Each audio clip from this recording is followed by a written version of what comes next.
teaching experience, and has received several awards and recognition, including Best Paper Award and first prize at a project competition at IISc. She is currently serving as the chair of IEEE Mysore Sub Section and vice chair of IEEE Education Society, Bangalore chapter. She is also an IEEE Execom member and ACC member of University of Mysore. Welcome, ma'am, and I would request you to kindly deliver the welcome address. Thank you, Devyani. A very good evening to all the participants and the eminent panelists, and especially the facilitator for today, Mr. Navneet Bhushan, sir. So indeed, it's my privilege that I will be welcoming the speaker and the panelists for this wonderful workshop, that is The Joy of Writing, a very unique name, and I'm sure we'll all benefit out of it. Firstly, I would like to welcome Professor Anandi Giridharan. She is the chair of Women in Engineering Affinity Group, Bangalore section, and she's also the principal researcher, scientist of the EC department at IISc, Bangalore. A very warm welcome to you, ma'am. Good evening and welcome to you, ma'am.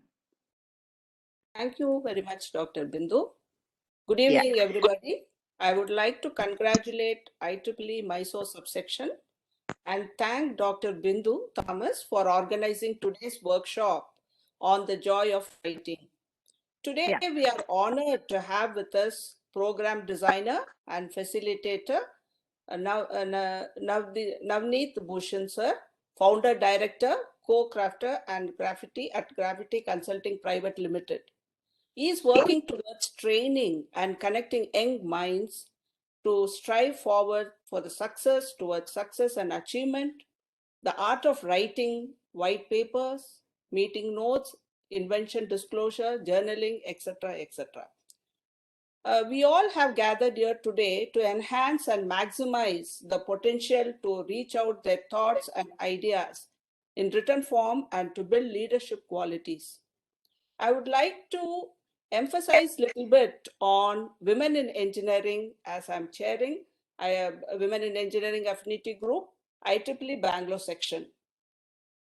We have a resilient group of individuals who help the affinity group to grow connections, broaden avenues. Women in Engineering Affinity Group emphasizes and enhances the activities towards professional and technical excellence of women in engineering members. The goal of WIE is to facilitate the recruitment and retention of women in technical disciplines globally. The goal of WIE is to facilitate the recruitment and also innovate the benefit of humanity. Initiative for a better synergy between the section and the student branches to bring more student participants to benefit from this. The Bangalore section affinity group has been working on inclusion with some focus towards the observing World Disability Day and also the Ada Lovelace Day and Science Day and so many events, giving more visibility and also confidence and promoting equal opportunities for women and girls in STEM by various activities. I request everyone to join IEEE professional group and get benefited. Let's thank and welcome Navneet Bhushan sir for his valuable time. I wish all the participants great success in the pursuit. Thank you very much. Thank you so much, ma'am. Next, yes, ma'am. Ma'am, thank you once again for taking out time. I am very happy that we have Professor Shiva Reddy sir, a very senior person at Reva Institute. He's also the chair of IEEE Education Society, and we are collaborating on this workshop. Thank you, sir, for taking out time and also being a part of this, collaborating with IEEE Mysore Sub Section for this wonderful initiative, a workshop on the joy of writing. So I would like to hear a few words from you, and then I will brief about this event. Yeah. Thank you, Bindu Thomas, madam. It's a pleasure to be here for this program. And in particular, the topic is so interesting. That is the workshop on joy of writing. Definitely, writing is a joy. I would like to thank Mr. Navneet Bhushan, founder, director, co-crafter at Crafitti Consulting Private Limited, for bringing out such a good topic, and hope all the audience who are here today will benefit from this. I would like to mention that IEEE Education Society Bangalore chapter started this year in 2021 with a strength of around 58 members in our society. And we have conducted a couple of programs with other sections in the country, within the, and also including Bangalore section, Mysore section, the North Karnataka subsection, and even Mangalore subsection. Not only that, we have conducted 5-day webinars in IoT and New Frontiers in Education in association with Spain and Portugal in the month of January. Then we also conducted a program on the role of engineers in nation building by Padma Shri R.M. Vasagam. Then a couple of more programs like National Innovation and Startup Policy for student and faculty demystified by one of the professors from Sri Krishna Devaraya University, Anantapur. Then automation in electronics engineering was one such topic that we conducted. Then we had distinguished talk on Homi J. Baba, his life and legacy by Sharon Kalwani from IEEE Education Society, USA. Similarly, we also had some more programs on critical thinking skills, and this was delivered by Leslie P. Martinek again from USA. Couple of more programs like this. Every month we generally have 1 or 2 webinars. So our topics are slightly different compared to the technical societies like VLSI or Computer Society. Ours is more broad-based. So thank you, madam, for giving an opportunity to just brief about our education society. Thank you. Thank you very much, Shivarati sir. Before now it is Devyani. I will briefly tell about the event. You can call out and you can ask me to do that. Yes. Can I? No. Yes, ma'am. Yeah. Go ahead. No, I will just tell briefly about the event. Okay. Okay, I would request Bindu ma'am to kindly briefly introduce today's event. Yeah, thank you so much, Devyani.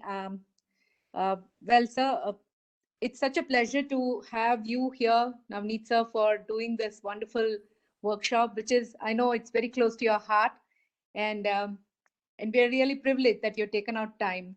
So to start, I'll say joy is more empowering feeling than happiness and can provide us glimpse of bliss. Each one of us can find joy in different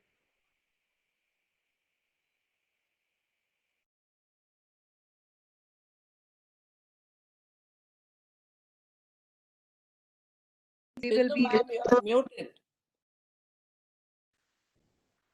Are you not able to hear me, ma'am? Yes, Ma'am, it your was voice muted is- for some time, please. Yeah. Now? Now it's fine, ma'am. Yeah, Okay. yeah, it is. Yeah, I'll continue. So I was telling that joy is more empowering feeling than happiness and can provide us glimpse of bliss. Each one of us can find joy in different ways, things or activities. Indeed, joy is an internal, personal, and usually non-describable feeling. And in this 2 days work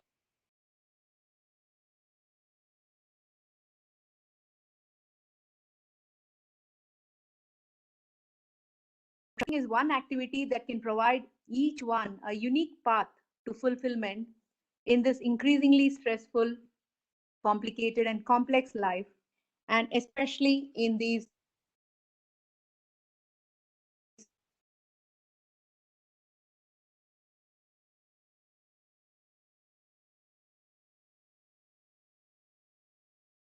Ma'am, I think your network is bad. Yeah. Okay. So maybe I'll just pass it on to Devyani. Can you just read this for me, please? Sure, ma'am. I, I'll just read. I just forward it to you right away. Okay.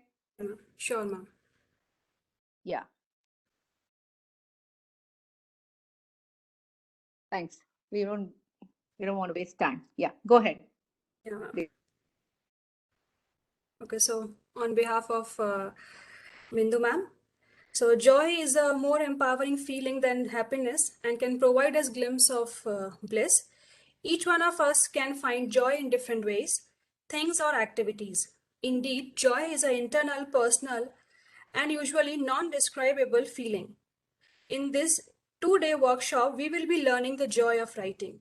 We believe writing is one activity that can provide each one a unique path to fulfillment in the increasingly stressful, complicated, and complex life, and especially in these times that have impacted the world adversely. Expressing our thoughts and ideas in written form, maximizing the potential reach of our thoughts and ideas, connecting with the minds and hearts of others, and building our leadership traits and capability of credible communication with creative coherence can be achieved through writing. We will show how all of us can learn to write or strengthen our writing in this workshop. Indeed, we promise a recipe to learn the joy of writing.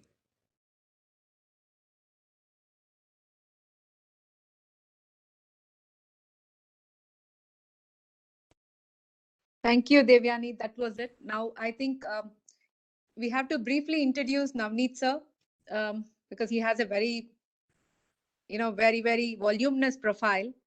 Am I Yes. audible? Yes, ma'am, Yeah. you're audible. Yeah. Please go ahead and please introduce him. Sure, ma'am. Yeah. Or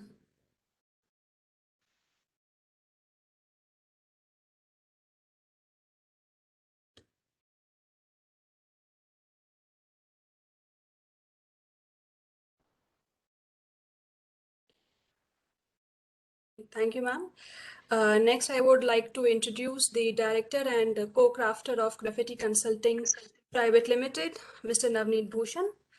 Navneet Bhushan founded Crafitti, an innovation research and consulting firm at Bangalore, India. His earlier positions include scientist, technology specialist, vice president innovation in a career spanning more than 30 years. The principal author of 2004 book Strategic Decision Making, Springer UK. Currently, he's writing Choice Crafting, Innovation and Design Decision for a Complex World. He blogs at innovationcrafting.blogspot.in and can be contacted. We will share his email. Welcome, sir, to this workshop, and please take over.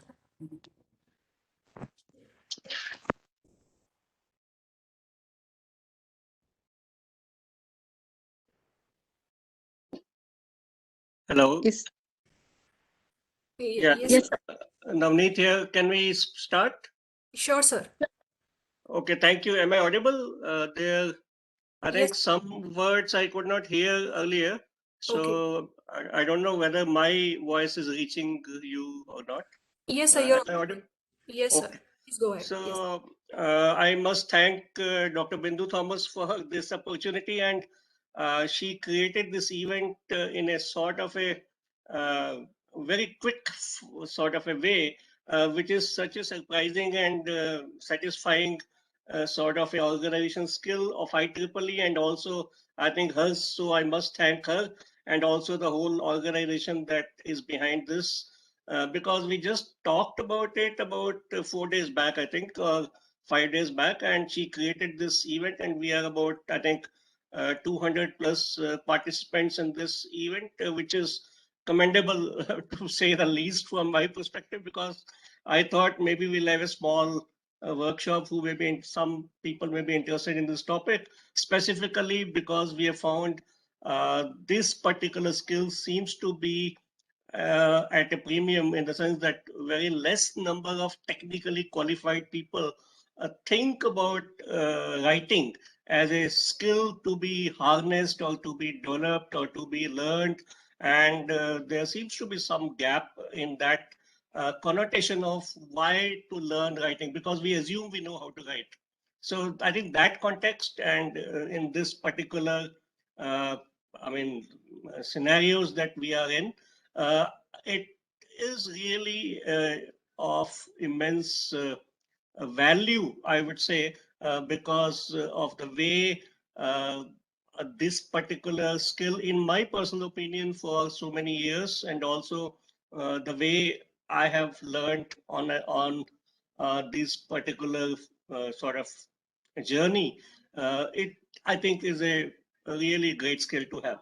Now, having said that, looks like there are certain gaps and certain specific issues in this. So we'll try to structure this particular workshop so that all participants can come back tomorrow, and also we can have some sort of a second round, if you may, and also some sort of a practice, so to say. So since this is a workshop, we also have designed small type of exercises in this, and hopefully people can participate and maybe develop this through these 2 days that we have.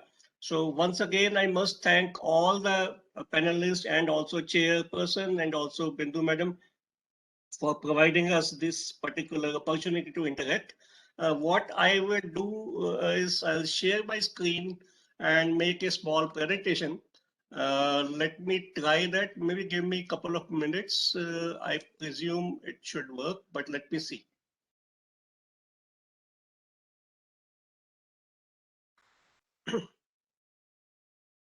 Is this visible now? Yes, sir, it's visible. Okay, thank you. Let me make this as a mode, presentation mode, and I'll minimize this. Okay. So this is a 2 days, okay, 2 days, 2 hours type of a workshop. And since it's a workshop, we will actually do some small exercises. But the contextualization, of course, is to look at the joy of writing.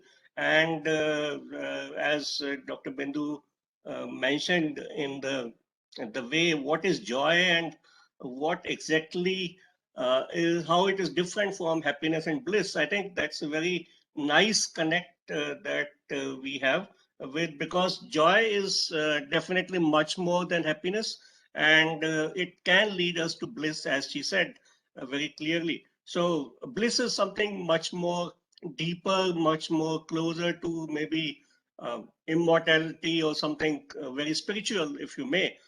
Joy is some sort of in between happiness, which is and bliss, which is happiness seems to be something like more materialistic, more physical, more outside, so to say. And joy is something very deep inside us, from the heart, if you may. And bliss, of course, is more spiritual. So joy is really more closer to something internal that we have, so to say, is, I think, what I connect with what she said.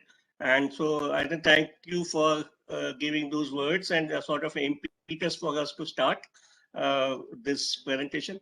Hopefully, we will sort of justify some of these points that she mentioned. In fact, I said joy is a feeling of deep connection, reaching a state of flow. This is from a flow, that there's a state where you actually forget about your physical existence when you are involved in a particular activity, and so involved that you become that activity, and sort of that the existence of yours, your existence is sort of forgotten for a specific brief moment or brief period when you are actually working on those activities or those working. So that state is the flow state typically. And in fact, it is more empowering than happiness and can provide glimpses of bliss, as she said. So I think this is a very nice connect we have. Since it is internal and personal and is not very clearly describable feeling, fulfilling in ways that is not dependent on any specific thing, person, process, or experience outside. Any of these may create joy inside, of course, right? So it is internal, personal, specific to you. However, what I think is very clearly experienced, at least we can experience when someone is in that feeling of joy or in that state of joy, that gets communicated to others, and they can feel that you are in that state of joy, so to say, right? So that I think is a sort of contextualization when we say joy of something. So of course, it's a specific activity, and the connect with that particular activity, which is writing, is what we are talking about. So we'll come to that. However, we need to contextualize in the way the world is moving and what sort of experiences we have. So one very clear point that we have seen, at least in the world that we have seen for last so many decades, or in fact continuously, if you may, there is the world changes continuously, right? I mean, so changes, if we want everything to stay as it is, I mean, if we want to continue to operate in a world which we believe is in a particular state, uh, everything will have to change because everything else is changing. So therefore, we need to change continuously. Seems to be a recipe that we have. This is from a book called The Leopard, which was actually a old book that was when it sort of, so I think it's Italian book or Italian context when the states, nation states were being born. I think that's almost 400-500 years back. That's a context. So that is when they said that was changing. So the world was becoming more of a nation state type of thing. Second point I would like to state is that we are now in this so-called 21st century. We actually are looking at the speed and the acceleration at which future is approaching us seems to be very rapid. And but somehow we do not let the history that we have, we do not let that go. And so there seems to be some sort of a sandwiching effect which becomes a little bit of an issue because we are sandwiched in time, space, and information. As I think we're not able to keep pace most of the time with the speed at which the world is changing. Arthur Schopenhauer was a philosopher. He says that in the world that we have, each one of us, actually, everyone takes the constraints or the limits of our vision to be the limit of the world. Now, this indicates that we believe the world to be in a particular state, whereas all of us believe in some state of some boundaries for that. And we believe, all of us believe the same boundaries to be similar to what we believe, whereas that is not the right situation because everyone will be considering something else. So change will continue and the changes will also rapidly, it seems, keep on coming to us, right? Herbert Simon, the Nobel laureate or the economics Nobel laureate who gave us this bounded rationality concept, he says in Sciences of the Artificial, which is one of the very interesting books. If you haven't read, I would strongly recommend that book, Sciences of the Artificial. He says our essential task is simply to keep open the options for the future. Very interesting, in fact. So options for the future, or perhaps even to broaden those options a little bit by creating new variety and new niches. So if you look at these 4 points, so what we are saying is change is going to continue. Not only it will continue, it will also is going to sandwich us with the pace and acceleration that we are going to sort of experience.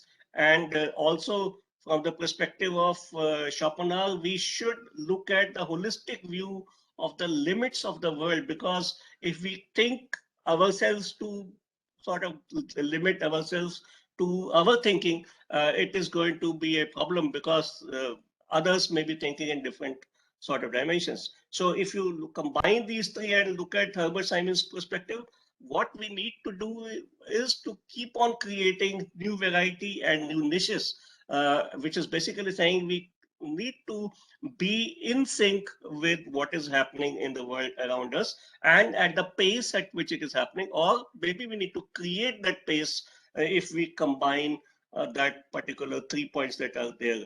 So if you look at this whole point, these 4 points that we have, I think it's very clearly indicative that our task in the world that we have is to really maybe collaborate in some form, because we need to understand everyone's thinking and also propose our thinking to them. So there has to be a collaborative communication with the like-minded peoples to find a way forward. Otherwise, the sandwiching effect is going to be a problem for us, right? And now, in fact, I have been studying various factors which affect the world. In my book, also in 2004 book that she mentioned, the strategic decision making, we actually looked at what are the factors that are impacting the world, the structure of the future world, and also analyze those factors. And in fact, we found that the world is changing, and also multiple factors, multiple dimensions can be looked at. For example, the world power system, then technological systems and organization forms which are becoming more networked, and also the economic system also is changing continuously, besides the geopolitical and the social systems that of course are impacted and also keep on changing. So if you really look at this whole mix of all these changes around us, we have a peculiar type of a situation, because not only we are sandwiched in this history and future sort of storms, if you may, but we also have a peculiar problem of the dimensions in which the world is changing are also increasing. Right? I mean, if the last 30 years, we have actually created a new type of a space called cyberspace, which was not there, I think, in 1994 when this web systems or all these think World Wide Web came into picture in 94, which is just about 25 years back. So the new space that we have, where we can link things together and also orchestrate various functions through internet, which is web enabled, so to say, has completely transformed us and also created a new type of a structure. And in fact, if you maybe extrapolate it to the next 20 years, what we are understanding, the so-called virtual reality and virtual hybrid reality type of thing. For example, Facebook becoming the so-called metaverse, say they are talking about. So maybe a new type of a space will be created. And if you combine with the quantum technologies, quantum computing, and also combine with the fourth industrial revolution, maybe the quantum cyberspace type of a thing, which is, which will be totally different than, and at also nanoscale level. So we are actually looking at something which is not fathomable right now. So in that context, Talib's point in his books, Nassim Talib's, I'm one very big fan of his work. The person who wrote Black Swan and also Fooled by Randomness and Anti-Fragile. So he says in Black Swan, he says the certainty or the certainty in which we have been assuming to be the world is dead. So there is a depth of certainty, which sort of combines with the world that changed in 90s when the so-called Cold War became a unipolar world, and now we are actually looking at a new type of a multipolar world geopolitically that we are seeing, right? So in that, he says, I cannot accept a pretense of science. I would prefer a sophisticated craft focused on tricks to a failed science looking for certainties. This is what Taleb says in Black Swan.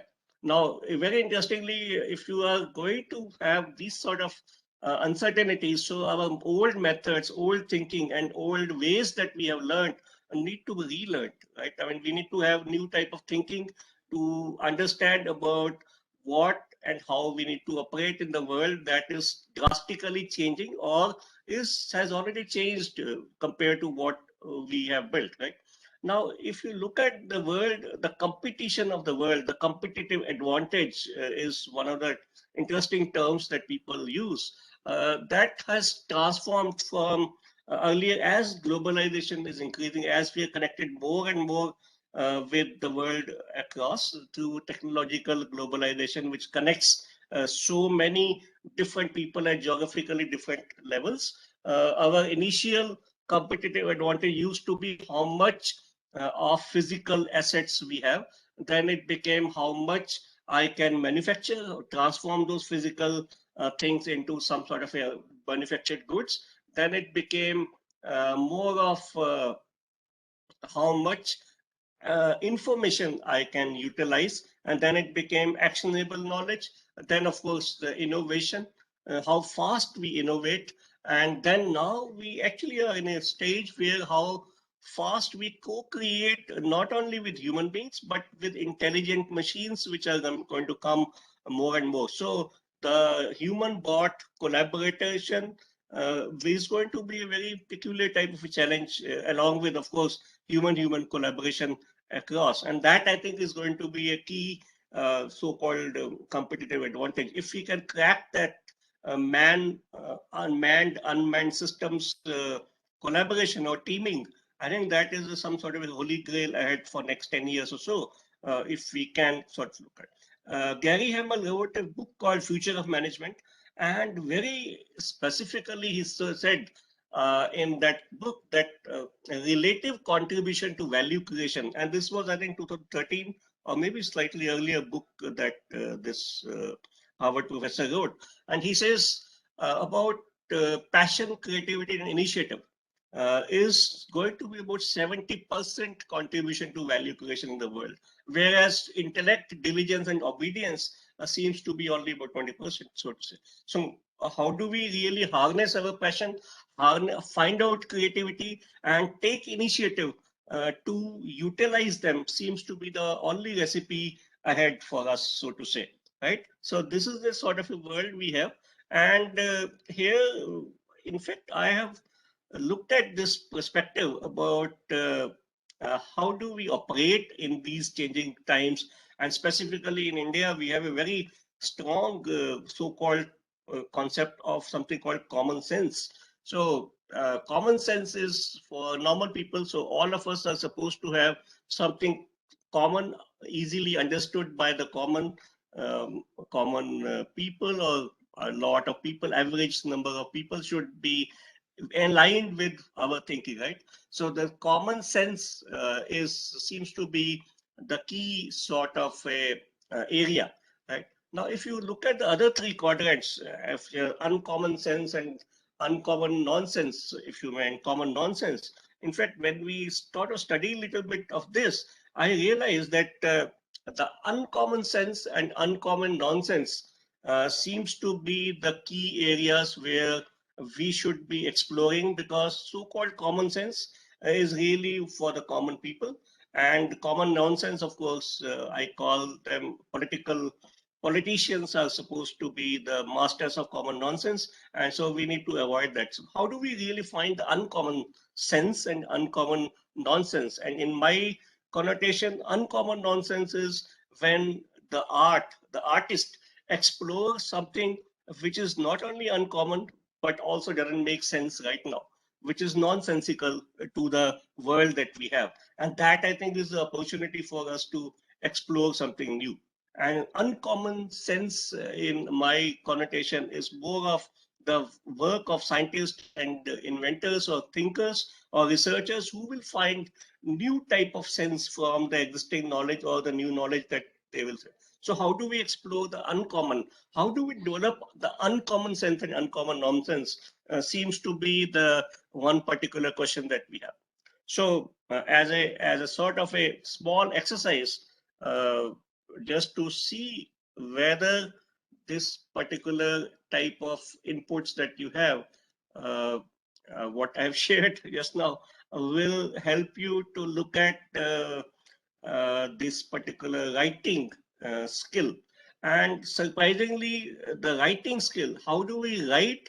How do we create real holistic writing seems to be a very interesting common recipe from all these perspectives that we just now talked about, to really articulate and also help ourselves to find out the inner points. So I'll just take 1 minute and ask everyone to pick up a paper and maybe a pen that you have with you, and just make a small mark or just write down something on that, right? And also write down one sentence of just writing, and go back to your memory and think about when was the first time, maybe as a child, as a maybe a primary school, or maybe earlier, when you actually wrote the first mark on a piece of paper by a pen, crayon, pencil, or something.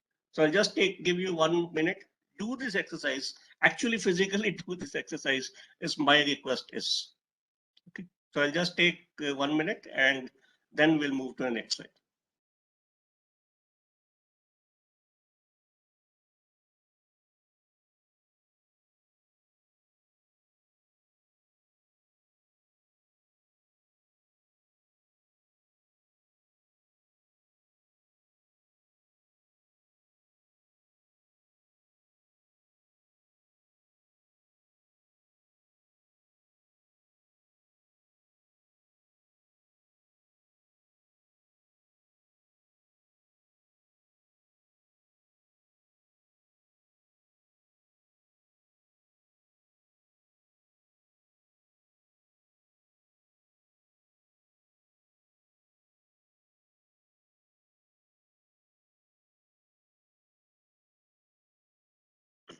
Okay, the second point about some of you might not have done the exercise, but whoever has done, I would request you to write one sentence about, from that memory of the first time you picked up this crayon, pen, pencil, and made a mark on a piece of paper.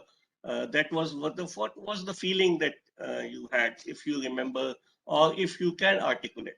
I distinctly remember when I did that, I was, I think, almost 3 years old. And it was a sort of a surprise, because what I realized was that there was a feedback of the whatever mark I was creating, the image coming up as you made the mark, right? I mean, there was something that was happening as the mark was coming on the slate or the paper. And there was some sort of feeling of control, because what I was doing was happening on the paper, right? And then you can actually think about, you can shape the image or mold it according to what you want to do, right? I mean, so some sort of a control, and also shaping it. And so the feeling, if you now analyze now, if I analyze now that experience or that memory, I think this is the first time I realized that I can create, and I can create a world that I want to create.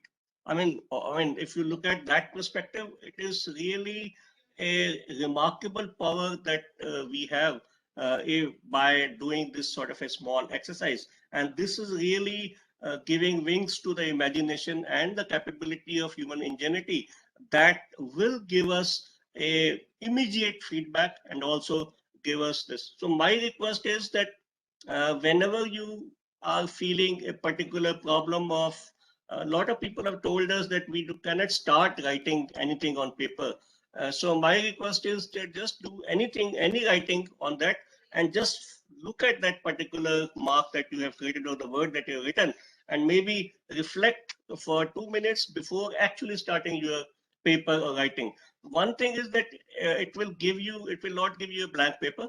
It will give you a clear momentum, or at least initiate some sort of a feeling of actually writing or getting into the activity, and then you can get some sort of a kickstart the so-called mind to actually start writing, right? So this is one exercise. And in fact, writing can be very powerful, is what my realization is. And I would recommend you to experiment and use this input to write as much as possible. So in the next slides, I'm going to sort of share some of these methods, and also some of these research that is there. And also at the end, what we'll do is a couple of exercises to maybe help you, or maybe you can look at those exercises and maybe we can do some sort of experiment of writing, really writing, and also maybe thinking in terms of how this exercise can be of use, right? Of course, it only way to come out of our past experiences, as we said, we are too much into common sense, so to say. How do we get to the uncommon set, right? So in the age of ideas, we need to come out of our old so-called embedded mindsets and embedded thinking and about embedded processes that we have learned over a period of life that we have lived, and those need to be relearned, and maybe we need to come out of what is called the psychological inertia of core competence. More competent we are, less likely for us to help ourselves to come out of that particular competence, and that seems to be a problem. So one way to do that is to actually hone the skill of writing continuously and regularly is what I would recommend, right? Now, there are some studies in psychology which says when you are learning anything, right? I mean, there are three specific conditions for learning, it seems. So one is that environment in which you can maximize learning or activate learning, so to say, is an environment which is low threat and high challenge environment. So threat is not there, right? I mean, there is no threat, and but the work that you are supposed to do, or the activity that you are supposed to work on has high challenge component or content in that. Then the second part is when you need to be orchestrated and orchestrated immersion of yourself into multiple authentic complex experiences. So those experiences anyway life gives us, right? I mean, so to say. And the third part of this conditions for learning is active processing of those experiences processed as the basis of meaning. So when you do this active processing, how do we do this active processing? It seems to be a question that I have been tackling or I've been working on.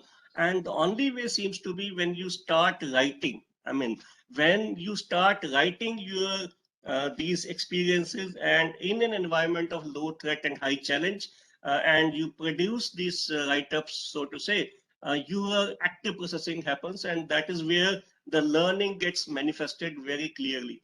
And that seems to be my learning. So when we are talking about a learning organization, we are saying that from the chaotic dumbness, we need to move to the relaxed alertness, which is an environment of high challenge, low threat, where automated disjointedness should become orchestrated immersion into multiple authentic complex experiences. And the passive analysis, which is more of data processing or data analysis of the past data, should become active processing for finding the meaning. How do we do active processing? This is only through writing, because a lot of experiences are not data. They are hidden inside. They are embedded in our sort of world, so to say. And that is where these active processing becomes a important action towards writing and reflecting simultaneously, so to say. We actually did some study of the new learning models that are coming in the new wave of innovation. We call it the next 25 years, we call the sixth wave of innovation. And we did some of these books that are mentioned on the slides: Range, Ultra Learning, Never Stop Learning, Cleverlands, and Fluid. If you look at these 5 books, we found that I think the recipe seems to be we need to open our eyes, and sometimes we need new lenses, but above all, I think we need to open our hearts, which is more like the deeper feelings that we are actually sensing, but we are not, because we are sandwiched in time and space. We are not able to find time to reflect and also maybe process it, right? So that is where I think this particular requirement is, that only way to do this is by writing. Okay, so the learning outcomes of the newer type of learning methods, we produced earlier the I-shaped students or I-shaped people, which were deep expertise in one particular field. Then last 30 years from the design perspective, we talked about the T-shaped people, which is basically saying they are specialists in one particular field, but they also have a broad knowledge of so many other fields, so that they can combine multiple inputs from multiple fields. And then people are talking about the so-called hash shaped people, X shaped people, M shaped people, W shaped people. But I think more or less it is more of the so-called spiral learning type of a mechanism where you start from any particular field, but you spiral in multiple fields by continuously learning through a spiral method, which is, I think, very clearly articulated in this deliberate practice, which is there's a book called Peak, which actually explains this deliberate practice concept, which is basically saying you need to learn, continuously learn through deliberate practice. And maybe this learning seems to be the only way ahead, it seems. Now, Warren Buffett is I think, one of the richest man we have in the world. He says the number one skill that matters, and that I think seems to be a very interesting point that he said. The number one skill that matters is to learn to communicate better. Now, how do you hone your communication skills, verbal and written, seems to be the only skill that matters as per him. Now, this is a very interesting point because if that is the case, hello,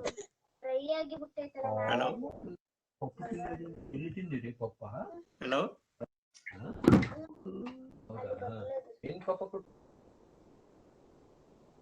Yes, sir, we can hear Others you. to mute their audio, hello. please. I think I'm getting some questions or someone speak.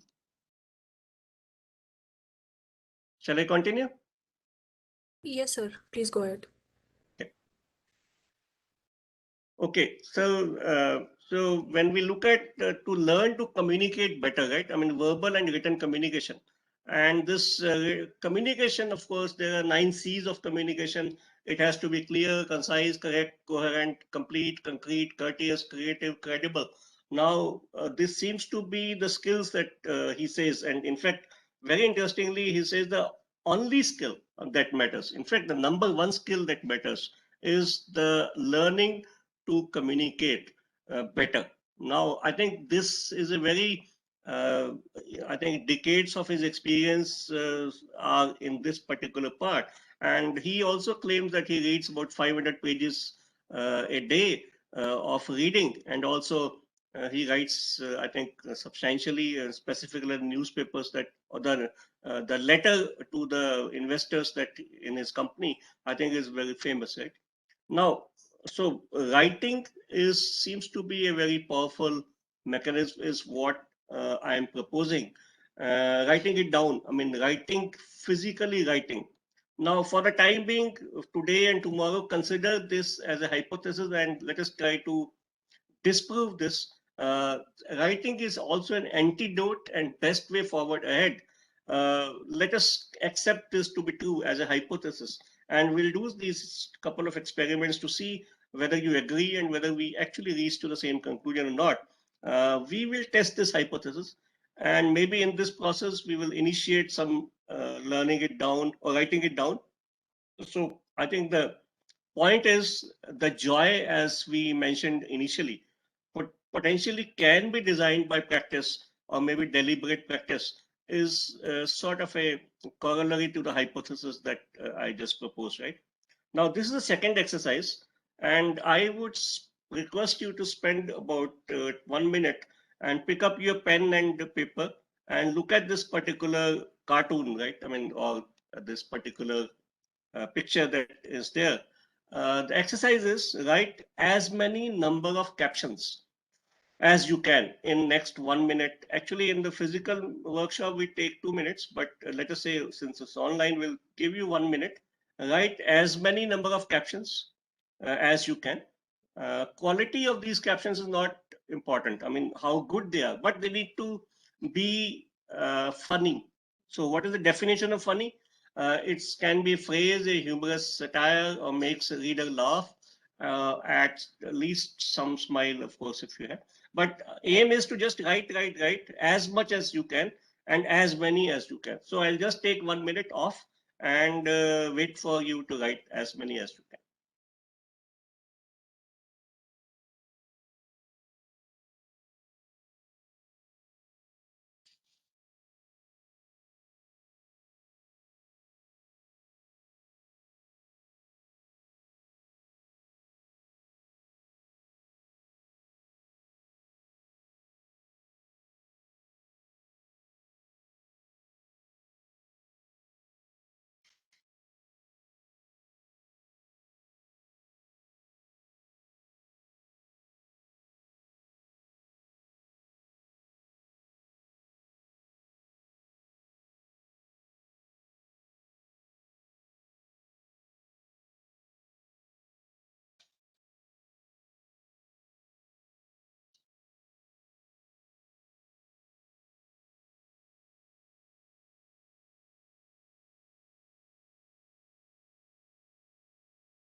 Okay, so we'll come back and of course, since we are not, I mean, I cannot ask you to give me how many you wrote, but I can share with you in the past that we have seen there seems to be a particular threshold after which people stop writing new or mutually exclusive so-called captions. I mean, people write 3, 4, 5, and even up to 9, 10 also.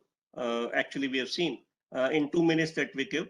But after, I mean, but if you analyze those 10, you will realize that they are repeated. I mean, the mind keeps on coming back to the same caption that you initially would have written, maybe top three, and those top three small variations keeps on coming. So we have a problem.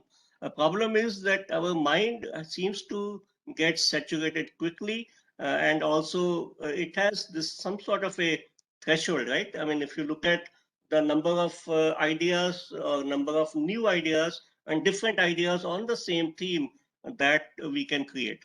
And in fact, this is a study. It is, I think some of you must be aware of this particular paper. It was mentioned, I mean, written in 1956. Magical number 7 plus or minus 2, some limits on our capacity for processing information. It seems human beings have this particular resolution limit, so to say, resolving a certain number of things at a particular level of resolution, and that seems to be a number 7, and that looks like we have it's sort of evidenced in the number of colors that we can distinguish, which is with gear, for example, or the musical notes that we have, the 7 musical notes, that sare gama, right? I mean, and similarly, various other type of processing limits. If you look at this 7 number keeps on coming, and Miller actually studied and looked at this number to be a very peculiar type of a repeated number between 5 to 9 that kept on coming for people in terms of different type of uh, different type of variations in the traits or the cognitive traits, so to say. So he actually mentioned this particular limit. Sort of this has been validated in the way I mean, later on also in multiple research, and people are actually saying it is not exactly 7, it is slightly lesser than that. And in fact, in the new world that we have, maybe in the attention deficient span that we actually have, or the limited attention world that we actually have, because we are distracted so quickly right nowadays by technological pieces that keep on floating around us. So looks like this number is going to reduce further.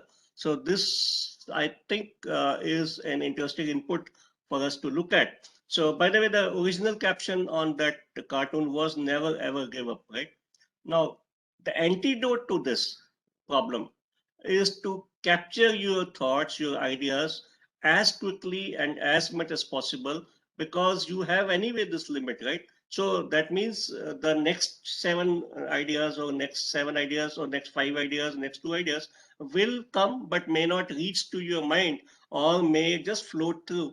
And so you actually can lose. However, if you've captured it, right, I mean, some form, ideas captured or thoughts captured in some form, written form, or at least in a day, if you reflect on what you are going through, maybe if you write it down in some form, it may be captured. So I would request you to do this exercise as a sort of a uh, exercise weekly on maybe a Sunday or something, just to see what sort of things comes up. Maybe pick up a newspaper, a cartoon or something, or even most of the politicians' pictures you can pick up and maybe write down these funny captions that we have, right? So that sort of exercise can help you to do, just like you do play Sudoku or crossword. Maybe some days you can do this exercise, right? Now, the point.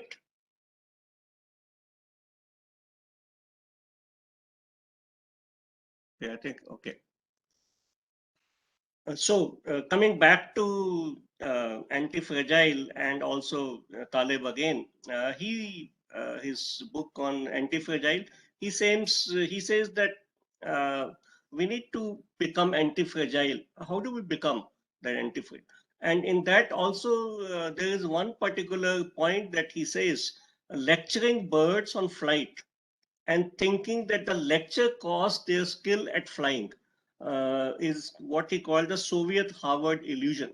So we are living in a world where we are saying this so-called training, skills, and education by imparting certain type of sort of lectures, including this one, seems to be a recipe, whereas the nature doesn't learn this way, right?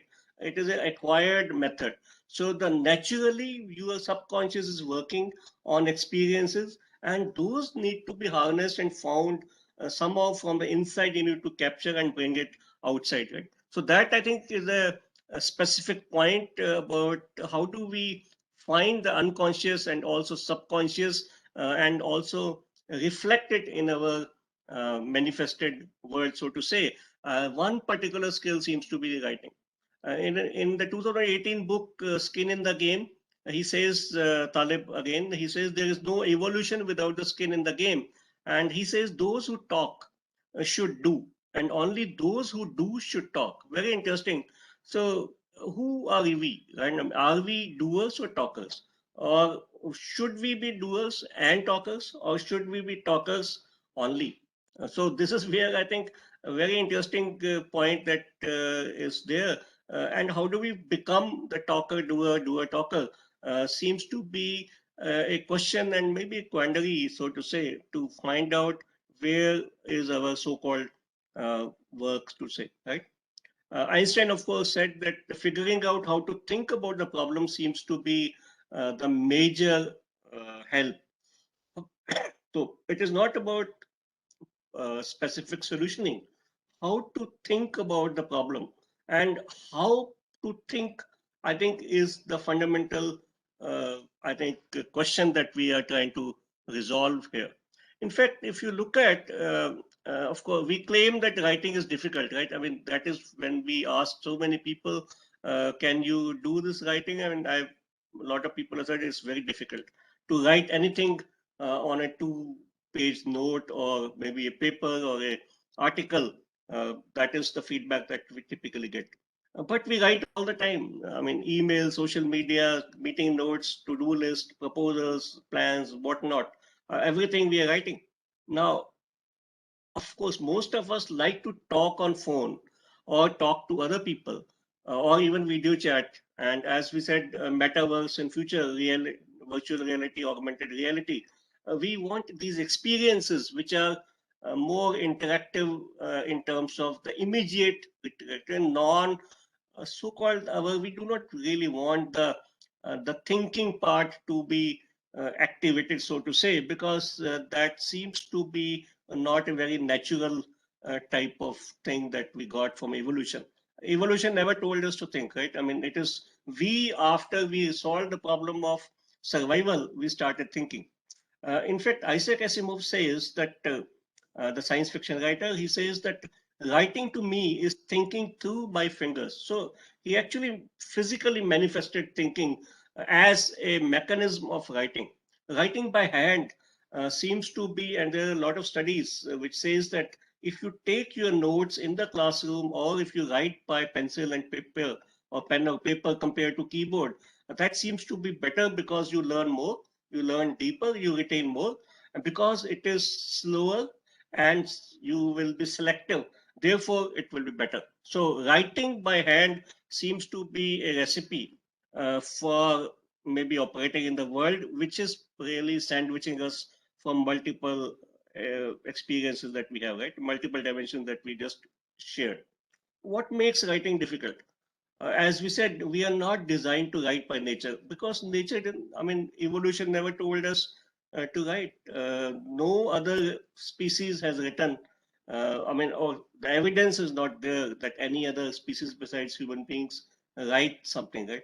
It is what we have created to not only survive, but thrive by passing on our knowledge and above all, thinking and ability to generate something called understanding and learning, I think seems to be a method that has evolved. And when, of course, you know that when the printing press came into picture, the number of the books became more, and the ability to grow, economic capability of the world exponentially increased because of the dissemination of knowledge and information, and also reaching to more people, multiple ideas reaching in multiple dimensions to more people. Of course, it also created imperialism, so to say, and also mechanism of capturing capital or enslaving people, so to say, but also it gave us a connectivity across the world. And in fact, that's exactly the same when this computers and internet or the connectivity through networks came into picture, because of the ability to immediately share what you are thinking and what you want to communicate, right? So in that context, manifesting that communication in a form which is well thought out seems to be a recipe for maybe operating in this world. Act of writing is a much more active way of learning something than discussing, and that seems to be found.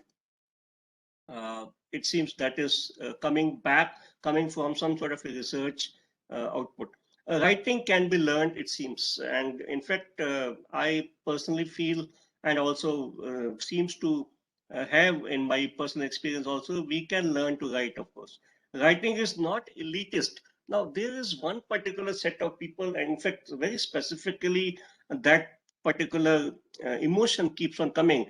I'm not a writer. I don't want to be a writer. I'm not a researcher. I'm not a paper writer. I'm not a book writer. I don't want to be, because that is very elitist type of work. That I think is needs to be looked at. It is not for becoming a writer that you need to write. It is for understanding the world that you are operating in. You need to write. So that I think is the one particular type of a mismatch in the skill that is there and the way it is projected in the minds of the people. Seems to be some disconnect. It's an invented human skill we need to understand. And since it is invented human skill, we need to really harness it and use it for our human upliftment and development, and also connecting with other humans. I think that should be understood by all of us, right? Now, what I think we can maybe ascertain, and to great extent I have seen this, writing is the cheapest way of thinking deep, I think, is what my submission is at ultimately. Understand our experiences fully and better by writing, give language to the future we want to create, building a bridge between the now and the future that we want to design, make us resilient, right? With our the so-called pitfalls and the so-called harms that we experience in our daily life or in our whole experiences. But how do we become resilient? How do we absorb those shocks and also survive and then thrive and come back? It seems to be writing seems to be a sort of a healing process, so to say. Perspectives for life's challenges, invent brand new solutions. Of course, you need to increase your cognitive power, clarify decisions to why we are making a particular choice, combat anxiety and stress, of course. Now, there is one finding, and this I think can be practiced by all of us. Writing for 20 minutes a day for 4 days in a row improved your mood scientifically. They were able to measure the mood enhancement. And if you can write 20 minutes a day for 4 days continuously, I mean, 4 days in a row, seems to be a recipe for enhancing your inner joy, so to say, or inner connect with the world or with yourself. I mean, that is a interesting type of a input. And if you can practice this, it will be great. But giving this 20 minutes a day writing seems to be a problem. So why not we start with a smaller duration, maybe 5 minutes a day, and then do this and maybe enhance slowly those 5 minutes later, right? Now, very specific, some of you must be aware of this Amazon company, 6-page memo. Jeff Bezos basically said that in the meetings that they are going to conduct or he will be part of, there will not be any presentations, any PowerPoint presentations or any slides presentation. What he suggested and what he, I will say, imposed on the people is to prepare a 6-page written memo. And it is the full sentences, not bullet points, properly given paragraphs. And 6-pager memo has to be created by the person who is called for a meeting. A written, well thought out document prepared through multiple iterations will become as the base of that meeting, and enough printed copies will be given to the people who will be there in that meeting. They will be silently reading for about half an hour that particular 6-page memo or the 6-page write-up in any Amazon meeting, it seems. And everyone will read, and after 30 minutes of reading, they will discuss, and their discussion will be to challenge the inputs that are written in that particular write-up that is given for the meeting. After the meeting, the 6-pager is updated and recirculated based on the input. The 6-pager becomes a clear document because what is coming out as a sort of a output of this is a standout document for clarity. Everyone, even people who are not in that particular group or that particular meeting, can understand from that 6-pager what the group is doing ahead and next, whatever on that particular topic. And this, I think, is a very clear indication of the value of writing in terms of getting real cognitive as well as commercial value, because the clarity that it creates through this process seems to be unprecedented. It's never achievable through any type of discussions that we have, or through the PowerPoint presentations. So personal strategy from Amazon 6-pager, maybe you cannot write 2 6-pager, but let us write a 2-pager memo on each of our projects with the team members. Slides are harder for the audience to absorb, including this one, of course, I know, but perhaps easier for presenter to create, right? Whereas written documents are difficult for for the presenter and audience to absorb. However, a well-written document can help to create this deeper understanding of the idea or the issue by the stakeholders. Or better, we can develop a habit of writing a journal, right? So what do you mean by that journal, right? I mean, a journal can be created and maybe shared together. Journal writing also seems to be a well-established, well-researched type of a process. And a lot of people have published a lot of books on that. Maybe tomorrow I can share a list of books that are on the writing, different type of write-ups. Not a diary, not a logbook, not there is a concept called the bullet journal. Some of you must have heard about this. Different bullets and different type of bullets for different type of activities are designed. It's a pen and pencil type of a journal, but it has different design of different type of bullets which you can customize according to your needs. Perhaps a reflective journal or a mixture of all of the above need to be used by individuals that we are talking about, and you can maybe design your own journal the way you want. But the main point is you need to capture new insights and understanding. This will help us to slow down and think and examine where we stand on different issues, or in fact, different issues that would have escaped maybe there in the subconscious that we have. Engage with our life in a more transparent manner for ourselves. So we write about things in order to understand them, I think, is the key message that I would like to convey in this particular point, right? Now, here we come to what we have been doing in our company, and we work with various inventors, researchers, and also help them generate stronger ideas, as we said, right?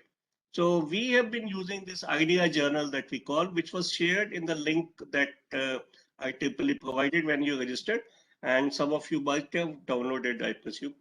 So what we do is what this journal helps you is to do these exercises that we talked about, and also do it in a very regular manner, in a way that is sort of symptomatic of helping you to reflect on what you're doing also, plus helping you to move or towards a solution or towards a problem solving or generating new ideas, so to say, or capturing those ideas that are there in your mind. So what it says, you write up on every, you take a printout of this journal and keep it with your bag or with whatever you carry, laptop bag, but it has to be physical copy. Every evening or maybe every morning, you before you sort of start your day or end your day, fill up an idea of the day, which is just 150 words to be written. Okay, so there is a format here, because what we realize, people are happy to fill forms rather than write on the blank pages. And but the form should not be too big. I mean, if it is a big form, so many paragraphs to be written, then no one will do actually. But if it is a small, filling up some particular parts, maybe it can be. That is where maybe the tweet type of a concept, the Twitter became very popular because of the 140 character, I think, that, or the SMS, the messaging that we started with, right? So if you use this idea journal, you will get 5 ideas filled up through this process. I will give you the anatomy of each of these ideas next, and on a Saturday and then on Sunday, you can review those ideas and actually pick and select and develop little bit of idea of the week, so to say, and keep this journal with you. And also every week you can repeat this exercise. Slowly you can build up your idea journals, and if you diligently follow, I mean, 50 ideas a year selected on a base of maybe 360 ideas that you have written every day, one idea, seems to be a pretty nice output compared to what we are used to, right? So anatomy of an idea. So each page has just 5 questions. Each question is about, we are asking for just 30 words on each of these. What is the idea that you have? How it is different from what is existing? Is there some key differences in which this particular idea that you are talking about will be manifested?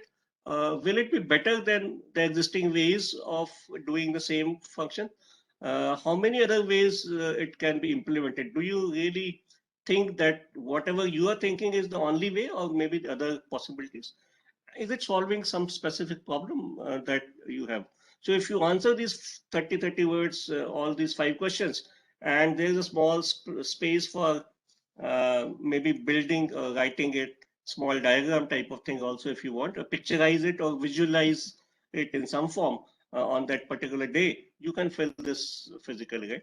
So, I mean, this 150 words a day, I think has, we have seen last 6 years with a lot of our clients and also people with whom we have worked. This has been a very interesting exercise, and a lot of people have given used this in some form and also created inventions which has become patentable inventions in our work with them. Of course, we have given some more training in terms of how to use specific tools and techniques to generate ideas. But independent of that, I think this idea journal can stay independently because all of us are engaged with our work, with our life in some form, right? This is a filled up example that I have, which may not be visible, but it is basically giving you a flavor of what goes into each of these 150 words. So what happens by Friday, you will have 5 ideas filled up. On Saturday, you have this something called what we call the idea development day. Look at those 5 ideas. You have this Monday, each of these, and look at how interesting each of those ideas that you have written during the week are. And then maybe look at how can you make it more interesting today, and pick up one or maybe a couple of them and see, can some of these ideas be combined, maybe imagined in future or developed in some form, and then maybe write down the final rough sketch or maybe final idea that you have in some combination of these ideas also, right? Finally, on a Sunday, you actually select the final one for the week and articulate it just like the same way that we talked about, and this becomes your idea of the week, so to say, right? So idea journal weekly has been shared with you in the registration link that we shared, I think. Use it to write 150 words idea. So my request is that from now till tomorrow 12 o'clock.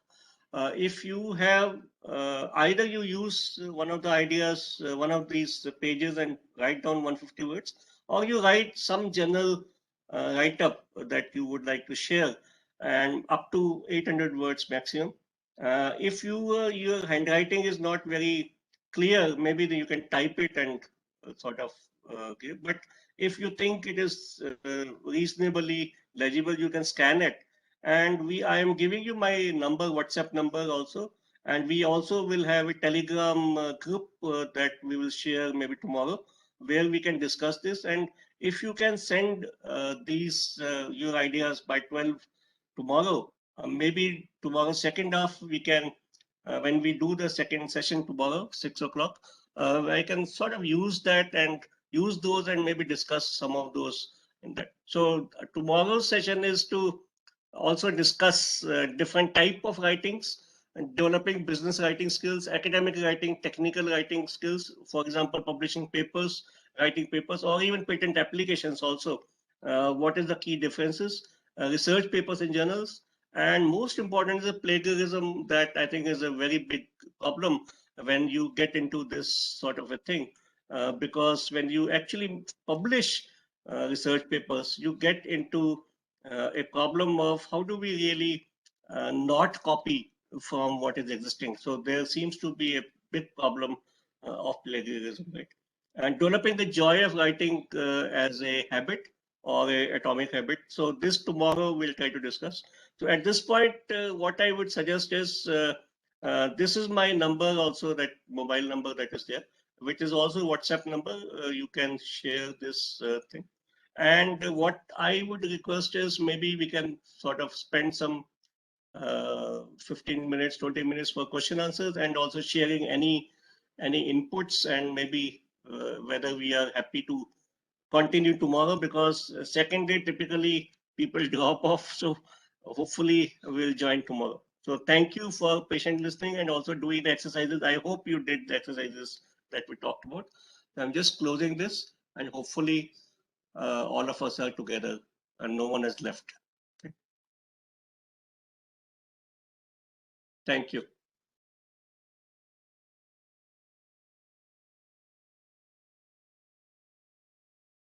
Thank you so much, sir. We are open for questions.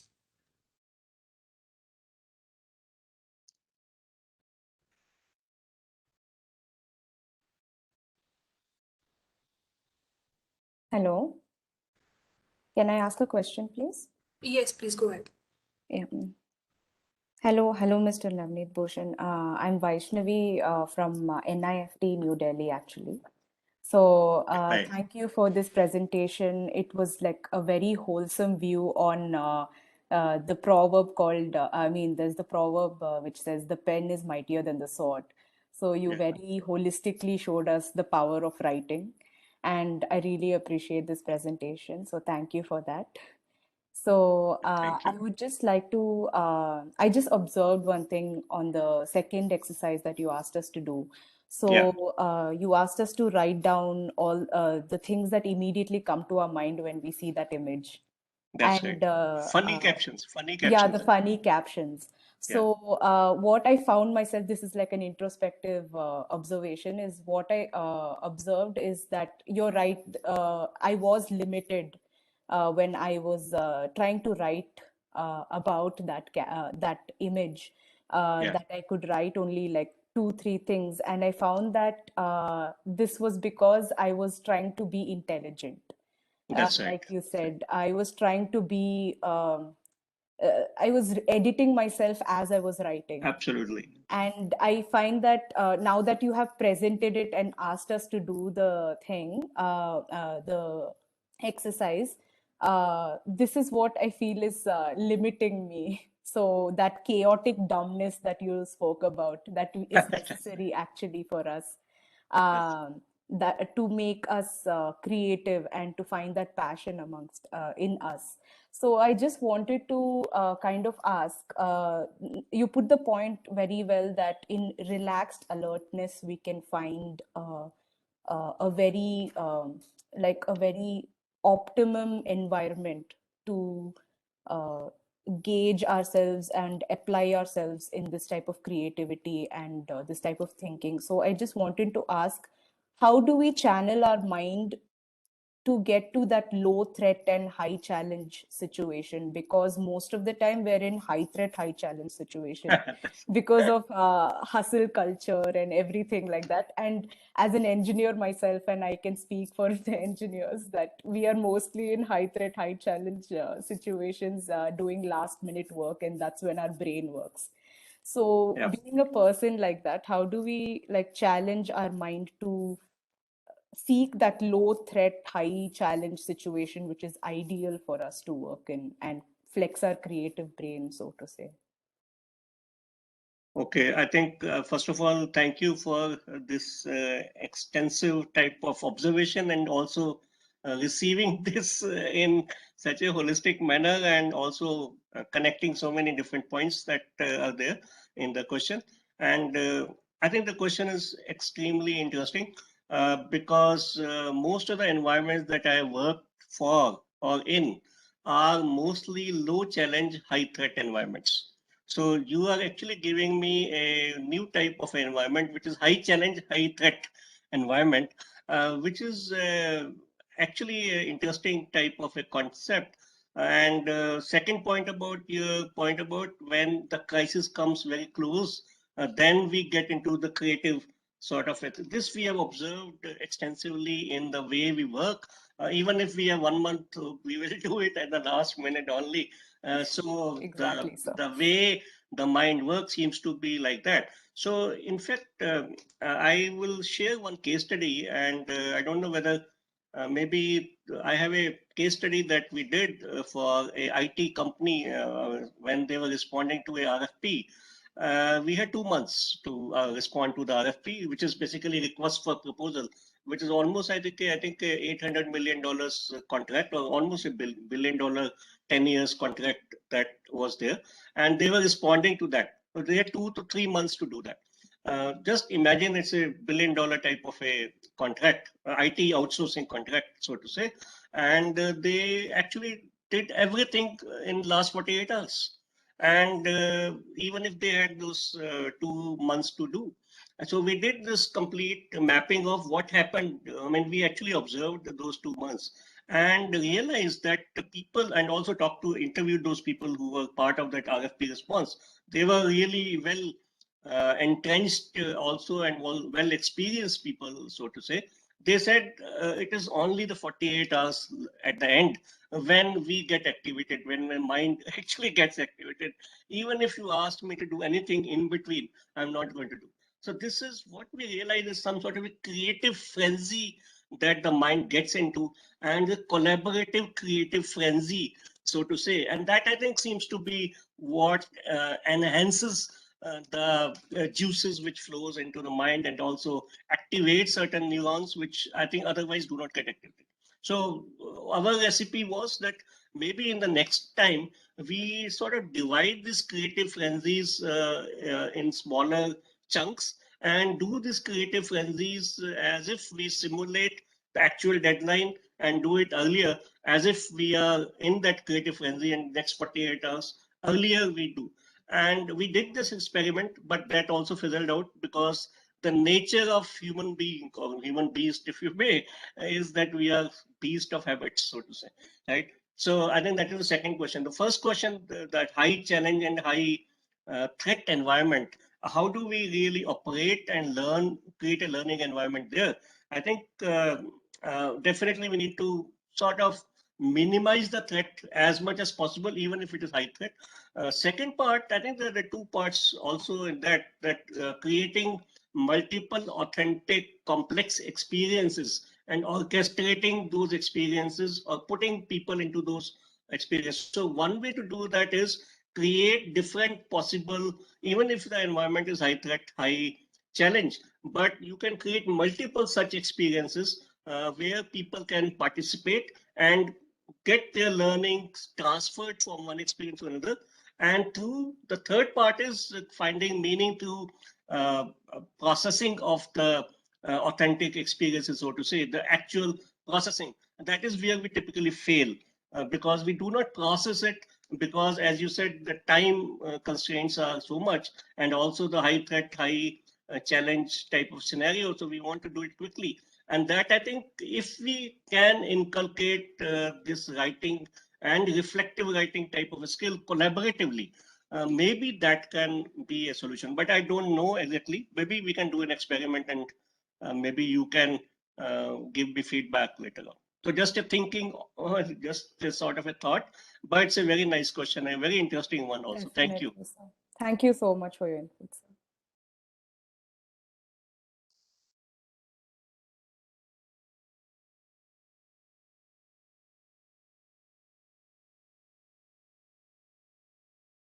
Hello. Yes, ma'am. Are there any more questions? Please feel free to ask.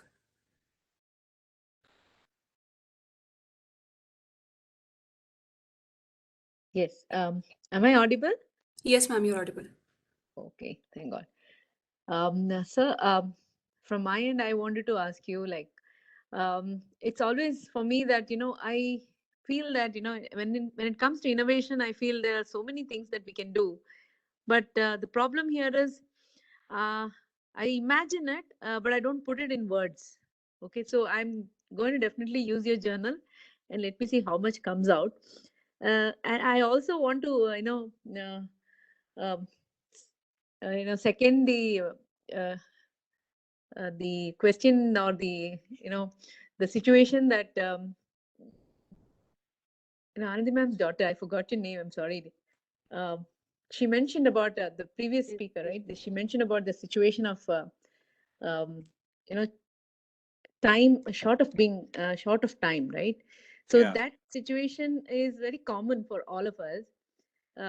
I also saw in NAS Daily, there is one minute channel. So it says that the moment you know that you have enough time before the deadline, uh, you do want to do it, but every time you do, you don't do it correctly. So you're just whiling away the time until the last minute comes. That's right. This is a scenario that I don't know whether everybody does, but for me also it works that way. That if I have very less time, then I'm more efficient.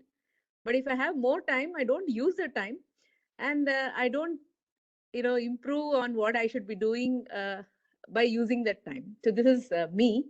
It may not be true for all. So I wanted to ask you, like, uh, this quality has to be um, changed, and I mean, this situation has to be changed, and that can happen by writing.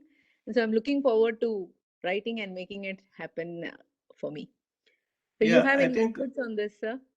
yeah, actually, you very rightly said that we get to the last minute frenzy type of a thing.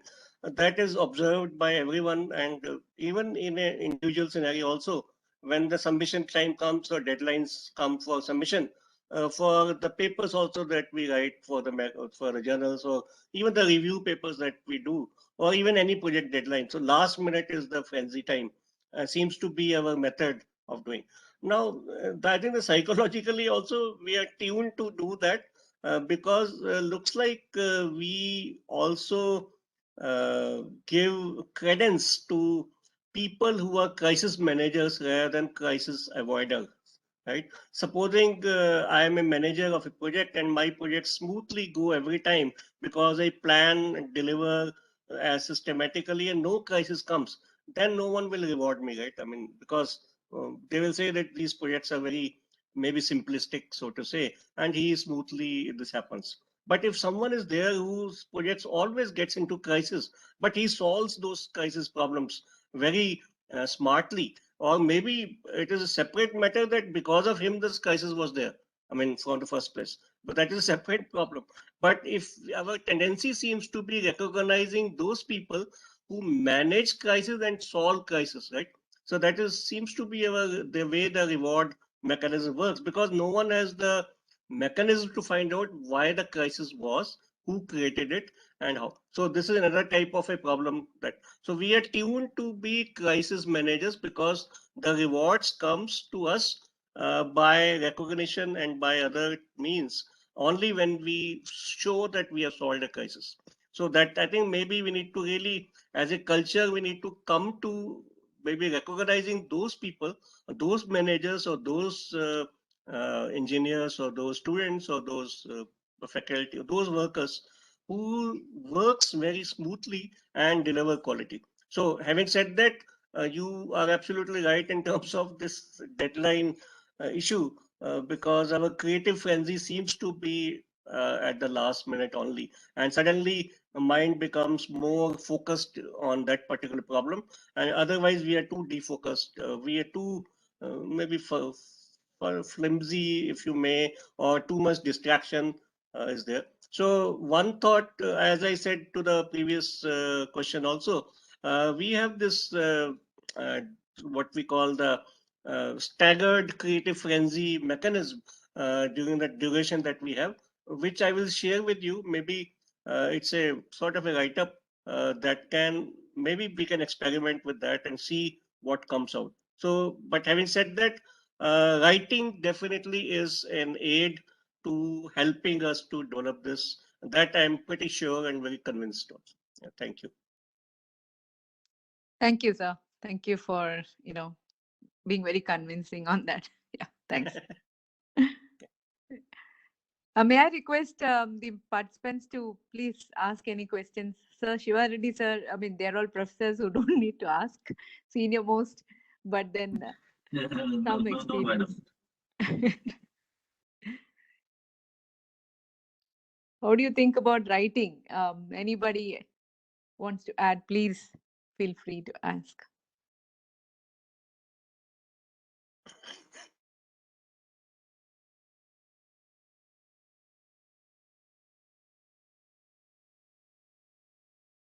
Yeah, Haripriya, I see some students who are, you want to ask any question, please feel free.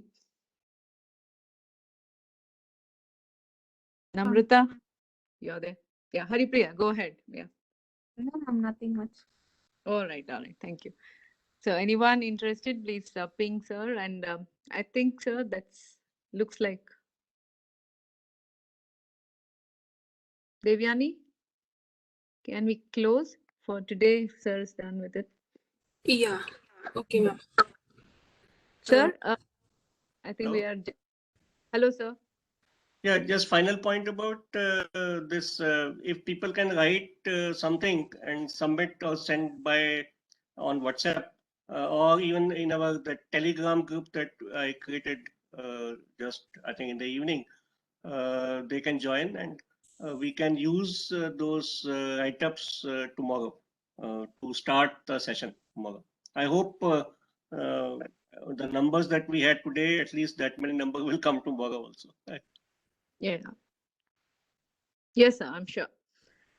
So thank you once again, and thank you participants for being there and taking all these valuable inputs, and considering that we will all sit and write something, what we have in mind, and put it together. Let's hope we will get all the valuable inputs and suggestions from sir tomorrow. So we'll join again tomorrow at sharp 6 p.m. The same link can be used. Yeah, the same link. Thank you. Thank you. Also, Thank you, ma'am. yeah, thank you, ma'am. And also, I would like to thank Bindu ma'am, Anandi ma'am, and Shiva Reddy sir to be a part of this event. And a big thank you to Navneet sir.